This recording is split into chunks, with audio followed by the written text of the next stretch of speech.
Economic planning, जिसके दोस्तों मैं 2 क्लास ले चुका हूँ। This will be the third video. ये अपनी तीसरी क्लास होगी। 2 क्लास जो पीछे ली हैं बहुत ही धमाकेदार क्लास हैं। मैं चाहता हूँ आप उन क्लासों को देखो जिससे आप मेरी आज की क्लास में कनेक्ट हो पाओ। अगर आप लोगों ने वो क्लास नहीं देखी हैं तो प्ले लिस्ट में पड़ी हैं, जाके आप लोग ज़रूर से देख लीजिए। ये मैंने आपको पढ़ा दिया, हिस्ट्री सारी पढ़ा दी मैंने आपको। इसके बाद हमने आपसे बात की थी प्लानिंग कमीशन पे क्या डेफिनेशन है, क्या होती है, इसके मेंबर कौन होते हैं, यहाँ पे पीएम जी का क्या रोल है, हमारे प्रधानमंत्री जी का, वो भी मैंने आपको बता दिया। हिंदी में रहा ये सब कितने कितने 5 ईयर प्लान हमारे यहाँ पे लॉन्च हुए, कैसे कैसे हुए। यहाँ पे आप लोग ईयर का गैप देख रहे होगे, ये गैप क्यों रहा, सारी बातें मैंने आपसे यहाँ पे की। फिर मैंने आपसे फर्स्ट प्लान के बारे में बात की, आपको बताया कि कितना सक्सेसफुल रहा और कितना अनसक्सेसफुल रहा। तो यहाँ सारी बातें मैंने आपसे 1 बाय 1 सारी की सारी यहाँ पे की थी। ठीक है, आज हम लोग 4th प्लान भी हम लोग देख चुके हैं। 5th प्लान देख लिया, रोलिंग प्लान देख लिया, 6 देख लिया, 7 देख लिया, 8 देख लिया। 8th हम लोग देख चुके हैं। ठीक है ना, एक बार मैं यहीं से स्टार्टिंग करता हूँ जिससे कि आप मेरी लास्ट क्लास से कनेक्ट हो पाओ।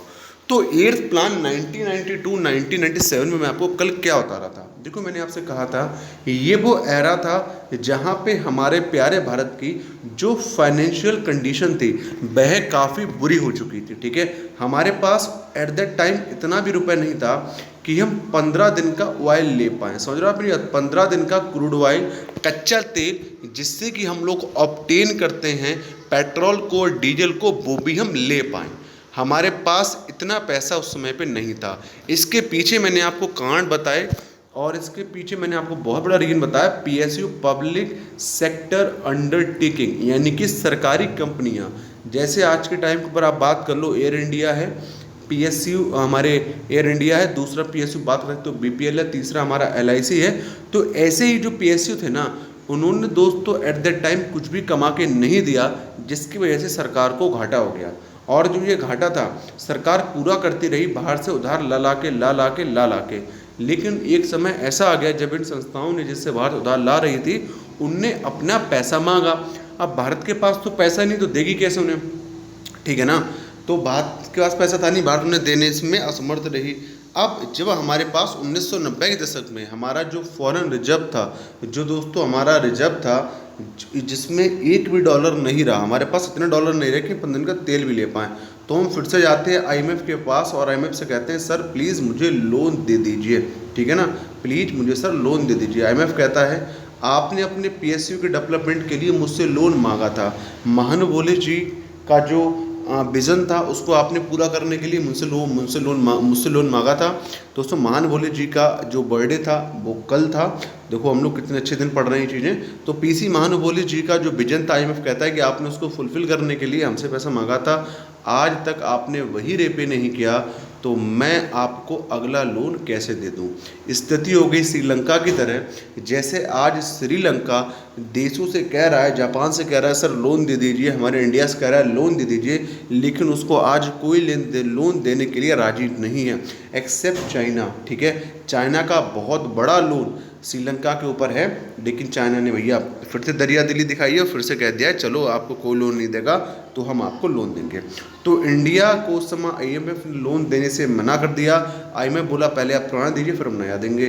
फिर जब मनमोहन सिंह जी ने ज़्यादा प्रेशर किया, ज़्यादा मतलब इनसे बातचीत की, तो उन्होंने कहा ठीक है मनमोहन सिंह जी हम आपको लोन देंगे, लेकिन शर्त ये है कि आपको अपने देश में जो वॉशिंगटन कंसेंसस है, ठीक है ना, वॉशिंगटन कंसेंसस मैंने क्या बताया था आपको लास्ट वीडियो में, अपनी जो आपने ये मार्केट कंजर्वेटिव बना रखी है, आप लोग किसी भी बंदे को अपनी मार्केट के अंदर आने नहीं दे रहे हो, क्योंकि आप लोग क्या कर रहे हो, आप अपनी छोटी छोटी जो इंडस्ट्री हैं उन्हें सेव कर रहे हो, आप किसी बड़ी एमएनसी को आने नहीं दे रहे हो। ठीक है ना, तो ऐसा आप नहीं करेंगे। आप जो छोटी छोटी एमएनसीज हैं आप उन्हें देश के अंदर आने देंगे, आप उनके आने में बाधा उत्पन्न नहीं करेंगे। तो इस शर्त के साथ में हमारे मनमोहन सिंह जी को लोन दिया जाता है आईएमएफ के द्वारा। ठीक है ना, हमारे इंडिया को लोन मिलता है आईएमएफ के द्वारा। अब आप लगा लीजिए कुल मिला के ये स्थिति थी हमारे भारत के सामने। ठीक है, ये सिचुएशन थी। अब इस सिचुएशन में हम लोग जब 5 ईयर प्लान बनाएंगे तो हमारा एम्फेसिस, हमारा जोर किस पे रहेगा। सबसे पहला जोर तो हमारा ये रहेगा कि किसी तरीके से दोस्तों हमारे भारत का एक्सपोर्ट बढ़े, क्योंकि जब एक्सपोर्ट बढ़ेगा ठीक है ना। और दोस्तों हमारा एक्सपोर्ट जब बढ़ेगा तभी हमारे पास डॉलर आएंगे। क्या आएंगे? तभी हमारे पास डॉलर आएंगे। तो भारत का सबसे पहले प्रयास था कि किसी तरीके से भारत का क्या बढ़े दोस्तों? एक्सपोर्ट बढ़े। दूसरा यहाँ पर फोकस किया गया दोस्तों आपके एग्रीकल्चर के लिए। किससे फोकस किया गया? एग्रीकल्चर के लिए, ठीक है ना। एग्रीकल्चर पे भी यहाँ पर विशेष फोकस किया गया क्योंकि अभी हम लोग एग्रीकल्चर में सेल्फ लाइन नहीं बने थे। तीसरा इसमें फोकस किया जाएगा दोस्तों एम्प्लॉयमेंट के ऊपर, ठीक है ना। यहाँ पे फोकस किया गया कि जो लोग, जो इतनी बड़ी बेरोजगारी हमारे भारत में हो रही है, इसको हमें किस तरीके से एम्प्लॉयड करना है, इसे किस तरीके से हमारे लिए दोस्तों हमारे को एम्प्लॉयड करना। तो एम्प्लॉयमेंट जो भी है, एम्प्लॉयमेंट भी दोस्तों इस समय का बहुत ही बड़ा मुद्दा बन के निकला, ठीक है ना, कि हम किस तरीके से अपने लोगों को रोजगार दें। तो ये आप 3 चीज़ देख रहे होगे, पहली चीज़ और ये दूसरी चीज़ और ये तीसरी चीज़। इसी 3 चीज़ों के पीछे जो है, इन्हीं 3 चीज़ों पर बेस ये पूरा 5 ईयर प्लान दिया गया। तो चलो एक बार पीपीटी में ले चलता हूँ मैं आपको। यहाँ पर बहुत ही वर्सनिंग कंडीशन हो गई थी दोस्तों हमारा जो फॉरेन रिजर्व था उसकी, हमारे पास डॉलर बिल्कुल था ही नहीं, ठीक है। और हमारे यहाँ पे जब डॉलर नहीं था तो इससे क्या हुआ दोस्तों? हमारे देश में इन्फ्लेशन आ गया, ठीक है। इन्फ्लेशन आ गया, दो एक साथ परेशानियां हो गई। एक तो हमारा बैलेंस ऑफ पेमेंट का क्राइसिस था, हमारे पास बिल्कुल रिजर्व था ही नहीं, हमारे पास डॉलर थे ही नहीं। दूसरा, हमारे भारत में एकाएक दोस्तों इन्फ्लेशन आ गया, यानी महंगाई आ गई, ठीक है। अब होता क्या है, इसी की वजह से हम जो प्लान लॉन्च करते हैं तो उसमें हमें 2 ही बातें देखने को मिलेंगी जिन पे ध्यान दिया जाता है। पहला इन्फ्लेशन, दूसरा बैलेंस ऑफ पेमेंट। ये जो पूरा प्लान था दोस्तों, इसमें जो ग्रोथ की बात की गई वो की गई 5.6%, ठीक है ना। और यहाँ पे हमने जो बात की वो ये की कि हम लोग क्या करेंगे, हम लोगों की जो इकोनॉमिक ग्रोथ हम उसे बहुत बूस्टअप करेंगे। दूसरा, इसमें जो बात की गई, हमें एग्रीकल्चर पे बहुत फोकस करना है और उससे जुड़े हुए जो सेक्टर है उन्हें भी बढ़ाना है। फिर हमारे को मैन्युफैक्चरिंग सेक्टर को बूस्ट करना है, क्योंकि अगर आपको एक्सपोर्ट बढ़ाना है तो आपको मैन्युफैक्चरिंग सेक्टर को बूस्ट करना पड़ेगा। आप एक चीज़ से, आप अपने देश से दूसरे देश भेजो किसे? जब आप किसी चीज़ को अपने देश में बनाओगे तभी तो भेजोगे। हमारे को एक्सपोर्ट की ग्रोथ करनी पड़ेगी। आप मैन्युफैक्चर सेक्टर कह लीजिए, एक्सपोर्ट कह लीजिए, ग्रोथ दोनों एक ही है। Import from improvement and trade and current account deficit, और जो हमारा वित्त वर्षीय घाटा है इसे भी हमें कम करना पड़ेगा, ठीक है। Current account deficit, okay. Current account deficit यानी कि चालू वित्तीय घाटा, ये भी हमें कम करना पड़ेगा। अब करंट अकाउंट डेफिसिट किससे कहते हैं मेरे भाई? टेंशन नहीं लेना, जब मैं आपको बैलेंस ऑफ पेमेंट पढ़ाऊंगा तो वहाँ पे मैं आपको 2 दोस्तों अकाउंट पढ़ाऊंगा। एक होगा दोस्तों कैपिटल और दूसरा होगा दोस्तों करंट, ठीक है। तो करंट अकाउंट और कैपिटल अकाउंट, ये 2 अकाउंटों के बारे में हम लोग वहाँ पे बात करेंगे। अभी मैं नहीं चाहता कि मैं उन पे बात करूँ और मैं जो पढ़ा रहा हूँ उससे आपको मैं हटा दूँ, उससे आपको दूर ले जाऊँ, ठीक है। तो वो एक सही तरीका नहीं होगा। तो अभी आप इतना याद रखो, हमारे को जो करंट अकाउंट डेफिसिट था वो सही करना था। हमारे यहाँ पे सर्विस हैं, गुड्स हैं, रेमिटेंस है, जो हमारे भारत देश के अंदर आ रहा है उससे ज़्यादा हमें बाहर भेजना था, ठीक है। हमें अपना करंट अकाउंट डेफिसिट नहीं करना था, हमें अपना जो करंट अकाउंट था वो दोस्तों में सरप्लस में लेके जाना था, ठीक है। हमारे भारत में हालांकि एक प्रथा रही है कि हमारा करंट अकाउंट हमेशा डेफिसिट में ही चलता है, कभी आज तक सरप्लस में चला ही नहीं है। अगर यार मुझे दूर दूर तक याद है, 2 चीज़ें छोड़ दी जाएँ। एक तो इंदिरा गांधी जी की इमरजेंसी छोड़ दी जाए, और दूसरा 1 साल के लिए जो अटल बिहारी वाजपेयी जी प्रधानमंत्री बने थे उस टाइम को छोड़ दिया जाए, वरना हमारा करंट अकाउंट डेफिसिट हमेशा दोस्तों निगेटिव ही रहा है। अभी बता सकते हो आप हाल में कितना निगेटिव है? तो अभी ये दोस्तों -$22 बिलियन, ठीक है।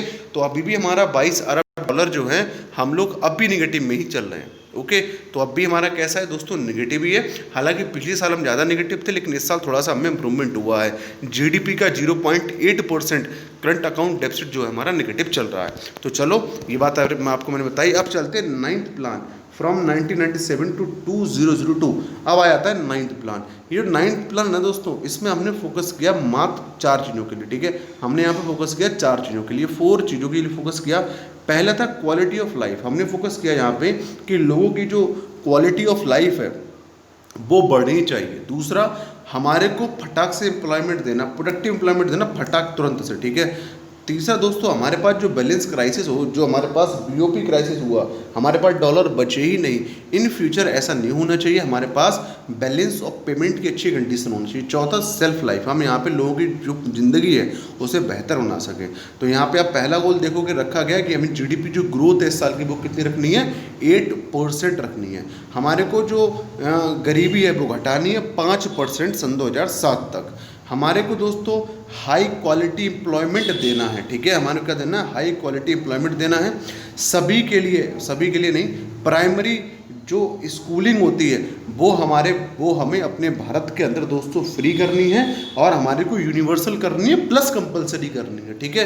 हमें यहाँ पे जेंडर गैप भी घटाना है, मेल में और फीमेल में जो जेंडर गैप है उसको भी हमें कम करना है। तो ये मेरे भारतीय लोगों के लिए रहा, आप लोग पढ़ सकते हैं, नोट्स बना सकते हैं इससे, और ये अंग्रेजों के लिए रहा, ठीक है। तो आई होप अंग्रेजों को भी समझ में आ गया होगा और मेरे भारतीयों को भी समझ में आ गया होगा, क्योंकि मैं बोलता तो मेरे प्रिय भाई हिंदी ही हूँ, इंग्लिश नहीं बोलता हूँ। 10th प्लान, अब आता है अगला प्लान जिसे कहते हैं 10th प्लान, जो कि आएगा 2002 से 2007 में, ठीक है।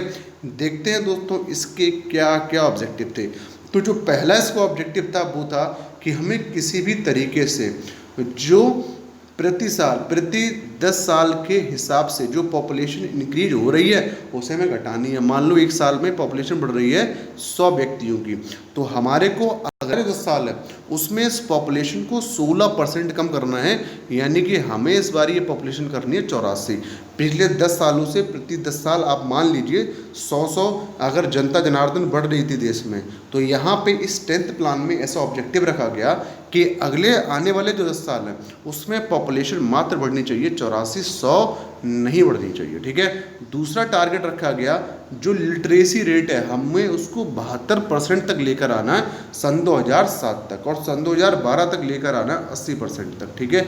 ये जो हम लोग जिस समय पे बात कर रहे हैं 2007 से लेके 2002 से 2007, ये दोस्तों इकोनॉमी जो भारत की है उसका गोल्डन एरा था, ठीक है। क्या था, गोल्डन एरा था। यहाँ पे आपको देखने को मिलेगा हमारे भारत के एक्सपोर्ट भी बहुत बेहतरीन हो रहे थे, हमारे भारत में जो रेमिटेंस होता है वो भी बहुत अच्छा आ रहा था। हमारा जो भारत है वो BOP balance of payment crisis की कंडीशन से भी बाहर निकल रहा था। ये जो इंडस्ट्रियलाइजेशन भी हमारे यहाँ बहुत बेहतर हो रहा था, हम लोग दूसरे देशों के साथ में ग्लोबलाइज भी हो रहे थे। ये जो समय है ना इकोनॉमी का, ये आज तक दोस्तों लौट के नहीं आया है। कभी मैं आपसे चर्चा करूंगा, अभी यार डिटेल में नहीं जाऊंगा, वरना भैया मेरा फोकस शिफ्ट हो जाएगा। मैं नहीं चाहता कि मेरा फोकस शिफ्ट हो दूसरी तरफ। तो ये जो टाइम है ना, ये गोल्डन एरा था इंडिया की इकोनॉमी का, ऐसा एरा भारत में अभी तक नहीं आया है। अब यहाँ पे जो तीसरा एम था वो था हमारे को जो नवजात शिशुओं की जो मृत्यु होती है, बच्चा 1 साल के अंदर जो मर जाता है, ठीक है ना, इस रेट को कम करना है। हमें लाना है 1000 में 45 तक, ठीक है। मतलब 1000 बच्चों में 45 नवजात बच्चे मर जाएं हमें, मतलब उस समय पे अगर देखा जाए, अगर हमने रखा है 1000 पे 45, तो उसका मतलब है कि उस समय पे इससे ज़्यादा डेथ होती होंगी, 90 होती होंगी, 1000 पे 100 होती होंगी, 150 होती होंगी, ठीक है ना। तो यहाँ पे एक एम रखा गया कि हमें इसको लेके आना है 45 तक। 1 ईयर के अंदर जिन बच्चों की डेथ हो जाती है उनको हमें कम करना है। पर 1000 डेथ जो हैं बच्चों की हो जाती हैं 1 ईयर के, जब वो 1 ईयर से नीचे होते हैं तो हमें इसको कम करना है, हमें लेके आना है 45, ठीक है, सन 2007 तक, और 28 लाना है सन 2012 तक, ठीक है। हमें सॉरी डिक्रीज नहीं इंक्रीज होगा, हमें जो फॉरेस्ट कवर है उसको बढ़ाना है, ट्री कवर को बढ़ाना है 25% से सन 2007 तक और 33% बाय सन 2012, ठीक है। तो हम 25% बढ़ाएंगे सन 2007 तक और 33% बढ़ाएंगे सन 2012 तक। जितने भी विलेजेस हैं हम उनमें प्रॉपर व्यवस्था करेंगे पानी पीने की सन 2012 तक। लेकिन क्या आज भी हो पाई है? नहीं हो पाई है। इसलिए हमारे जो प्रधानमंत्री जी हैं उन्होंने हर घर नल नाम की स्कीम लॉन्च की है। हमें यहाँ पे जितनी बड़ी बड़ी सिटीज़ हैं वहाँ पे जो पोल्यूशन हो रखा है उसे भी कम करना है। ये पूरा हिंदी में दिया हुआ है, आप इसे पढ़ सकते हैं एक बार। सन 2001 सन 2011 16.2% के बीच विकास की जनसंख्या की गिरावट के दर से कमी योजना अवधि के भीतर साक्षात दर, तो ये पूरा हिंदी में लिखा हुआ है, आप इसे एक बार गो थ्रू कर सकते हैं। अब है दोस्तों 11th प्लान, जो कि बनेगा दोस्तों लास्ट प्लान। इसके बाद मोदी जी आएंगे और जो 5 ईयर प्लान बनाने वाली जो प्रथा थी उसे वो ख़त्म कर देंगे। अब यहाँ पे जो आपका 11th प्लान था इसमें हमने टारगेट किया कि हमें अपनी GDP लेके जानी है 8 से 10%। कितनी लेके जानी है? 8 से 10%। और जो हमारी जो कृषि की GDP है इसे हमें लेके जाना है 4% तक। यानी कि लास्ट ईयर अगर हम 100 लाख करोड़ रुपए की GDP थे तो हमें इन 5 सालों में 100 लाख नहीं 110 लाख करोड़ की GDP बनना है। कितना इंक्रीज करना है हमें? 10% का। 70 मिलियन हमारे लिए भारत में नई नौकरियां तलाशनी है, ठीक है ना। एक शब्द आता है दोस्तों एजुकेटेड अनएम्प्लॉयमेंट, यानी पढ़े लिखा इंसान जब पढ़ लिख के भी बेरोजगार हो जाता है तो उसे कहते हैं एजुकेटेड अनएम्प्लॉयमेंट, ठीक है, पढ़ लिख के भी बेरोजगारी, ठीक है ना। क्योंकि आदमी पढ़ लिख के इसलिए बेरोजगार होता है क्योंकि उसके पास स्किल तो होती हैं लेकिन रिक्वायर्ड स्किल नहीं होती है जॉब के लिए, तो उसी वजह से उसे अनएम्प्लॉयड रहना पड़ जाता है, ठीक है।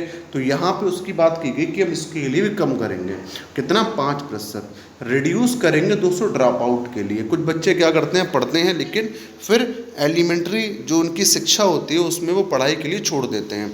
तो यहाँ पे हमने कहा कि हमारे लिए इसको कम करना है दोस्तों, इसके लिए भी हमें क्या करना है, कम करना है। 20% हम लोग कम करेंगे इसको सन 2011-12 तक, ठीक है।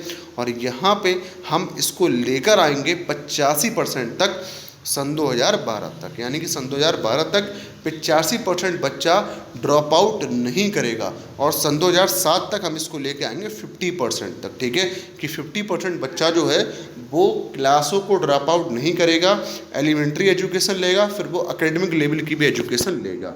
हमें यहाँ पे इन्फेंट मोर्टेलिटी लानी थी 28, मैंने बोला ना पीछे, पहले 35 थी फिर से कम करके गए 28। और जो मैटरनल मोर्टेलिटी रेट थी, कभी कभार जो प्रेगनेंसी मदर होती है उनकी डेथ हो जाती है बच्चे को जन्म देते हुए, तो हमें इस रेट को भी कम करना, 1000 पे 1 लेके आना है। प्रोवाइड करना हमारे को सन 2009 तक हर विलेज में साफ पानी, ठीक है। और हमारे को जो माल न्यूट्रिशन हो रखा है, माल न्यूट्रिशन यानी खाने पीने की जो कमी है ना, उसको भी हमें पूरा करना है 0 से लेके 3 साल के बच्चों तक, ठीक है। और यहाँ पे हमारे लिए सेक्स रेशियो जो है, यानी जो असमानता है मेल की पॉपुलेशन में और फीमेल की पॉपुलेशन में, इसको भी कम करना है। 1935 लेके आना है सन 2011-12 तक और 1950 लेके आना है सन 2016-17 तक, यानी कि 1000 आदमियों पे जो वुमेन है, मैन 1000 होंगे तो वुमेन की हमें वुमेन हमें करनी है 935 11-12 तक। और अगर 950 वुमेन पे हमारे को, मतलब 1000 मैन पे हमें करने हैं 950 वुमेन सन 2016-17 तक, ठीक है। 1000 मैन पे 935 वुमेन करेंगे 11 तक और 1000 मैन पे 950 वुमेन करेंगे सन 2011-12 तक, ठीक है। यहाँ पर बात की गई कि हम हर विलेज को टेलीफोन से जोड़ेंगे और हर विलेज में ब्रॉडबैंड कनेक्टिविटी भी देंगे, ठीक है। अब यहाँ पे अगला है कि हम यहाँ पे जो एयर क्वालिटी है सिटीज़ की जो बहुत ही गंदी होती आ रही है उसे इम्प्रूव करेंगे। हम यहाँ पे जो अर्बन एरिया है वहाँ पे बेस्ट क्लीन वाटर पहुँचाएंगे, ठीक है। एनर्जी जो एफिशिएंसी है उसको भी बढ़ाएंगे 20%, जो हमारी एनर्जी एफिशिएंसी है उसको बढ़ाएंगे। जो हमारी ऊर्जा हमारे पास अगर हम मान लीजिए 100 गीगावाट एनर्जी प्रोड्यूस करते हैं तो हम इन 5 सालों में 120 गीगावाट इलेक्ट्रिसिटी प्रोड्यूस करेंगे, एनर्जी प्रोड्यूस करेंगे। हम ट्री कवर को भी बढ़ाएंगे 5% तक, ठीक है। अब क्या होता है, हमारा एक अच्छा हमें काउंसिल और पढ़ लेते हैं, नेशनल डेवलपमेंट काउंसिल। ये क्या थी, देखो जितने भी प्लानिंग कमीशन के द्वारा बनाए जाते थे वो सब के सब अप्रूव किए जाते थे नेशनल डेवलपमेंट काउंसिल के द्वारा, ठीक है। अब ये क्या नेशनल डेवलपमेंट काउंसिल जो है क्या इसका विवरण कॉन्स्टिट्यूशन में है? तो जब प्लानिंग कमीशन का विवरण कॉन्स्टिट्यूशन में है नहीं तो इसका विवरण कहाँ से होगा? तो इसका भी कोई विवरण हमें अपने इंडियन कॉन्स्टिट्यूशन में देखने को नहीं मिलता। लेकिन ये दोस्तों एक वैधानिक बॉडी है, एक लीगल बॉडी है, ठीक है। ये जो है बॉडी है दोस्तों ये इसलिए बनाई गई ताकि जो स्टेट है और सेंटर है उनके बीच में अच्छे से कार्यों का क्रियान्वयन होता रहे, ठीक है। यानी कि उन दोनों के बीच में कोई मनमुटाव ना आए, क्योंकि नेशनल कमीशन जो हमारी दोस्तों नेशनल डेवलपमेंट काउंसिल थी उसका भरसक प्रयास था कि सेंटर के बीच में और स्टेट के बीच में रिसोर्सेज के एलोकेशन को लेके कोई भी मतभेद उत्पन्न ना हो, ठीक है। प्लानिंग कमीशन रिसोर्सेज का एलोकेशन करती थी, रिसोर्सेज को देती थी, तो ऐसा ना हो कभी स्टेट ये सोचे कि सेंटर जो है वो इसमें बहुत बड़ा हाथ मार जाता है। ये स्टेट को लगने लगे कि उत्तर प्रदेश इतनी बड़ी जनसंख्या है तो उसको बहुत कम रिसोर्स एलोकेट किए जा रहे हैं, वहीं पर वेस्ट बंगाल कंपेरिजन में छोटा स्टेट है उसे ज़्यादा दिए जा रहे हैं, ठीक है। तो इस तरीके से स्टेट के बीच में कोई लफड़ाबाजी ना हो, सेंटर स्टेट के बीच में कोई लफड़ाबाजी ना हो, ठीक है ना, यानी आपस में लड़े नहीं, तो ऐसा कुछ ना हो मेरे प्रिय भाई। इसीलिए हमने नेशनल डेवलपमेंट काउंसिल को बनाया, यानी कि इसने काम किया बफर जोन की तरह सेंटर और स्टेट के बीच में, और इसको बनाया गया अगस्त 6, 1952 में, ठीक है। इसके जो चेयरमैन थे वो थे हमारे PM जी, यानी कि हमारे प्रधानमंत्री जी, ठीक है। अगला है कि यहाँ पे कुछ और भी मेंबर थे कुछ और भी लोग थे जो उसके मेंबर थे, जैसे यूनियन कैबिनेट के कुछ मिनिस्टर थे। अब इसमें आपके फाइनेंस मिनिस्टर भी हो सकते हैं, ठीक है ना, इसमें आपके बाल विकास मंत्री भी हो सकते हैं, इसमें कोई हो सकता है। चीफ मिनिस्टर थे अलग अलग स्टेट के, फाइनेंस मिनिस्टर, चीफ मिनिस्टर और फाइनेंस मिनिस्टर थे सारे स्टेट के। लेफ्टिनेंट गवर्नर थे यूटीज़ के, क्योंकि यूटीज़ क्या होता है दोस्तों आपका, यूटीज़ के यहाँ पर आपके थे लेफ्टिनेंट गवर्नर, क्योंकि यूटी जो थी उस समय पे अगर बात की जाए इस समय की, तो ना तो दोस्तों आपका Delhi at the time UT था, इसलिए जहाँ जहाँ पे यूटीज़ में सीएम नहीं थे तो वहाँ वहाँ पे lieutenant governor as an behalf of CM इसको अटेंड करते थे, ठीक है ना।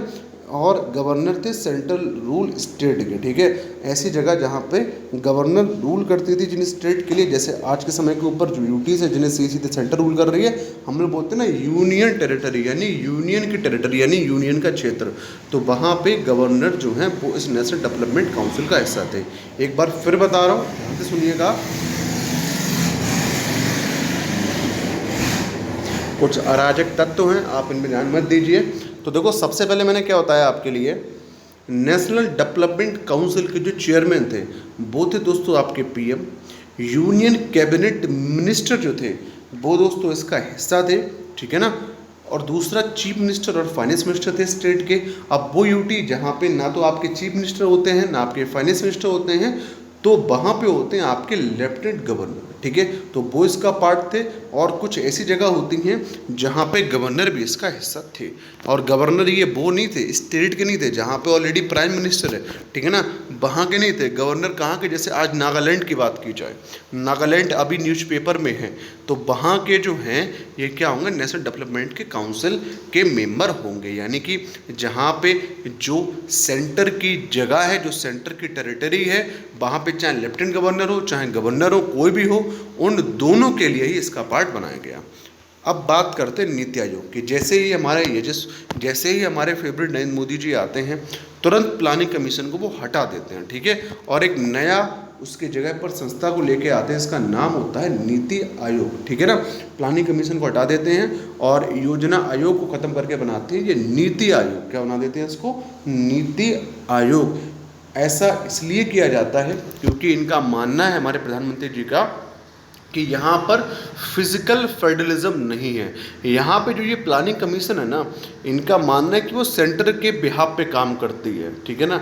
यहाँ पे स्टेट, यहाँ पे प्लानिंग में, रिसोर्स के एलोकेशन में, सब कुछ रीएडजस्टमेंट में सिर्फ सेंटर का ही रोल है, स्टेट का कोई रोल नहीं है। हम लोग फेडरलिज्म व्यवस्था में हैं, हमारे पास कई सारे ऐसे फीचर्स हैं कॉन्स्टिट्यूशन में, हमारे संविधान में, मूल संविधान में, जो कि फेडरलिज्म की ओर संकेत करते हैं। हमारे पास फिजिकल फेडरलिज्म का भी कॉन्सेप्ट है हमारे इंडियन कॉन्स्टिट्यूशन में।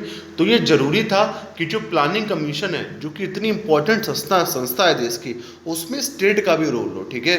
तो यहाँ पे नरेंद्र मोदी जी कहते हैं कि फाइनेंस जो आपकी योजना आयोग है उसमें स्टेट का ज़्यादा रोल नहीं है, मैं चाहता हूँ कि स्टेट का भी एक प्रॉपर रोल हो, इसलिए मैं प्लानिंग कमीशन को ख़त्म करता हूँ और मैं नीति आयोग को लेके आता हूँ। नीति आयोग की फुल फॉर्म बेटा हमेशा याद रखना, ये होती है national institution for transforming India, ठीक है ना। ये क्या है भैया, ये भारत का थिंक टैंक है, ये भारत की डेवलपमेंट के लिए विचार करता है, विमर्श करता है और भारत सरकार को सलाह देता है, ठीक है। ये इसने रिप्लेस किया प्लानिंग कमीशन के लिए, बनाया गया प्लानिंग कमीशन की जगह पे प्राइम मिनिस्टर साहब इसके फिर से चेयरमैन बनते हैं।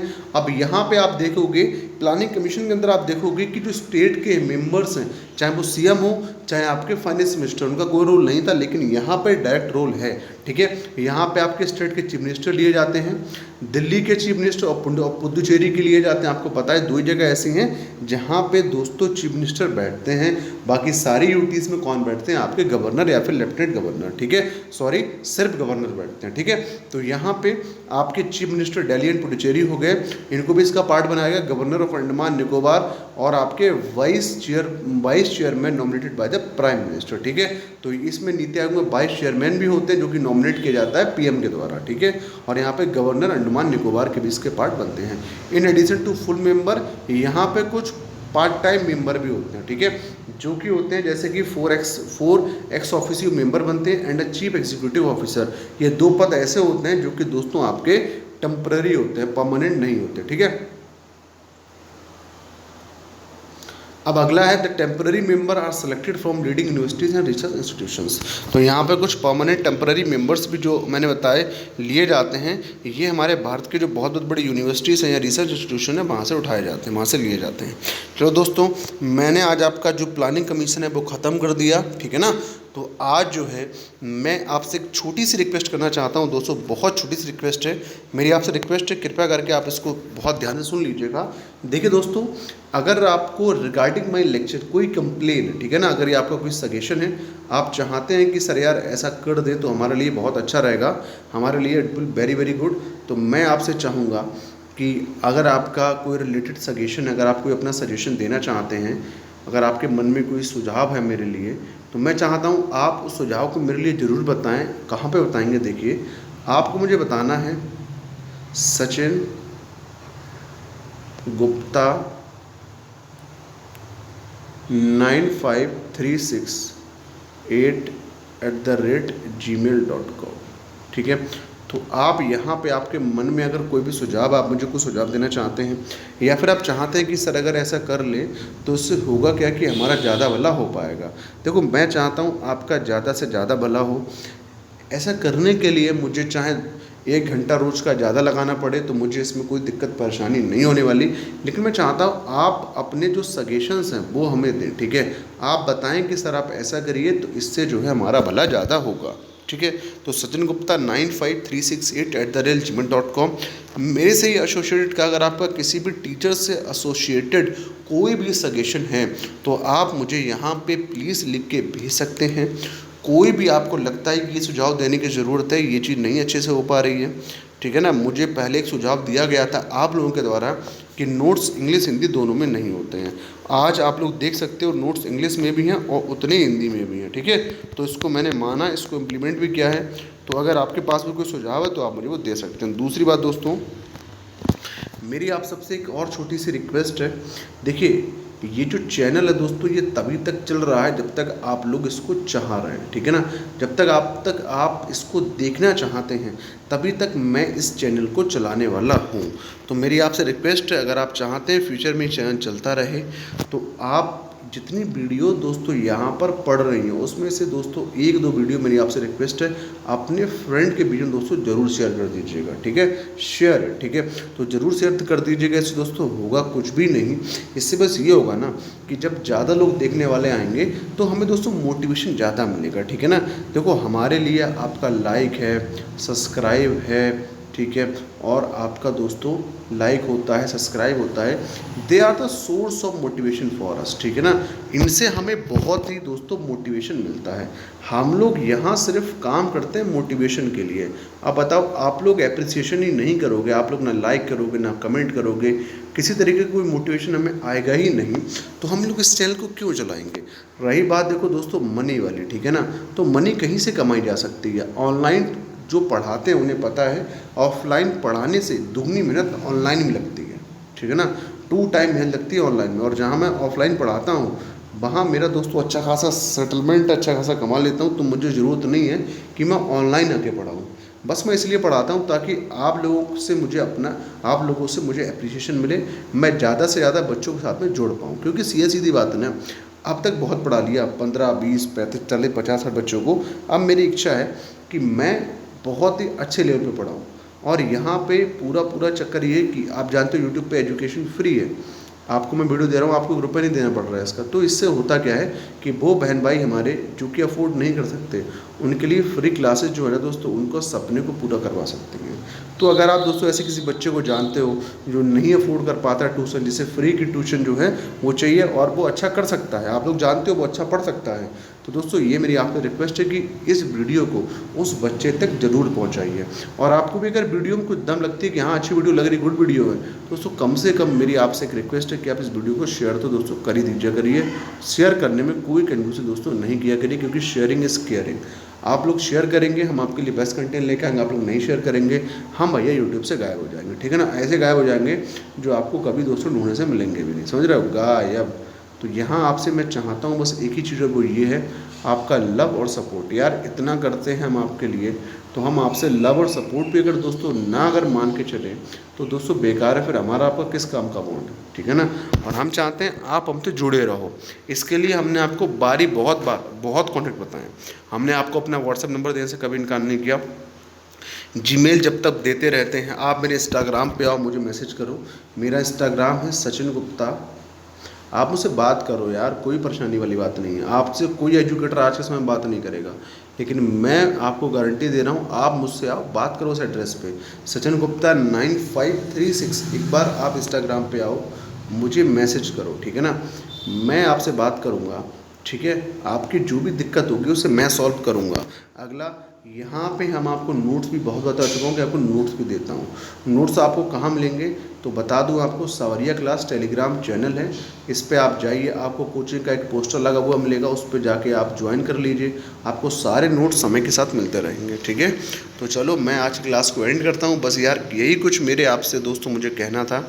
तो प्लीज़ यार चैनल को अधिक से अधिक लोगों तक पहुंचाओ, जिससे हमारी रीच बढ़े। और जब हमारी रीच बढ़ेगी दोस्तों, हमारा मोटिवेशन भी बढ़ेगा। क्योंकि यार हमारी वीडियो जब सीमित एरिया तक रहती है तो हमें भी लगता है कि यार हम क्या गलत कर रहे हैं। हम लोग दूसरी वीडियोज़ को देखते हैं यूट्यूब के ऊपर, तो हमें लगता है उनसे अच्छी वीडियो तो हमारी है, कंटेंट हमारा उनसे ज़्यादा सॉलिड है, नोट्स हमारे उनसे ज़्यादा सॉलिड है, ठीक है ना। हम बच्चों की ज़्यादा समस्या सुन रहे हैं, तो हमारी वीडियो में क्या कमी है, हम लोग क्यों नहीं अपनी वीडियो को, हमारी वीडियो ज़्यादा लोगों तक क्यों नहीं पहुंच रही है। तो इसका मतलब दोस्तों हमारी वीडियो शेयर नहीं हो रही है। तो ये यार ये चीज़ मैं आपसे चाहता हूँ कि आप मेरी वीडियो को शेयर करें, आप अपने फेसबुक पेज के ऊपर शेयर करें, ठीक है ना। आप फेसबुक चलाते हो, टेलीग्राम चलाते हो, इंस्टाग्राम चलाते हो, कुछ भी चलाते हो, आप जाके दोस्तों ज़रूर से इसको शेयर कर दीजिए, ठीक है। ओके दोस्तों, चलो मैं अपनी क्लास को यहीं पर विराम दूंगा, और ऐसा सोच के विराम दे रहा हूँ कि आप लोग मुझे सपोर्ट जरूर करोगे।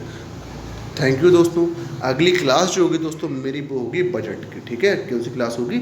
बजट। Thank you.